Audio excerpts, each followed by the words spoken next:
उत्तराखंड के गढ़वाल क्षेत्र में एक सुदूर गांव है, पिंडर घाटी के पास, जहां तक आज भी गाड़ियां नहीं पहुंचती। उस गांव से थोड़ी दूर एक साधु रहा करते थे, बाबा सोमगिरी। कहते हैं उन्होंने जवानी में ही गृह त्याग कर लिया था और पिछले 25 वर्षों से एक कुटिया में रहकर ध्यान साधना कर रहे थे। गांव के लोग उन्हें बहुत मानते थे, लेकिन बाबा कभी किसी से अधिक नहीं बोलते थे। बस शाम को 1 घंटा भिक्षा लेने गांव में आते और फिर चुपचाप लौट जाते। एक रात कड़ाके की ठंड थी, आसमान में बादल थे, बिजली चमक रही थी। बाबा की कुटिया के आसपास सन्नाटा था। गांव में कोई नहीं आया उस रात।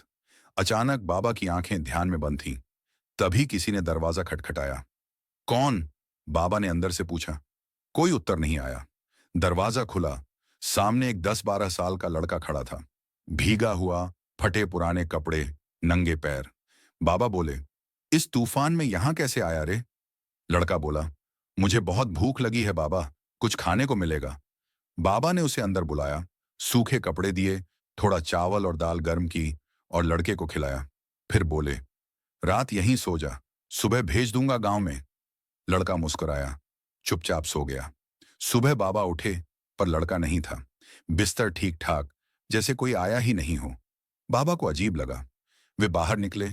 कोई पैरों के निशान नहीं थे, न मिट्टी में, न बर्फ पर। उन्होंने गांव जाकर पूछा, कोई बच्चा खो गया है क्या? सबने सिर हिलाया। नहीं बाबा, सब अपने घरों में हैं। कुछ दिन बीते।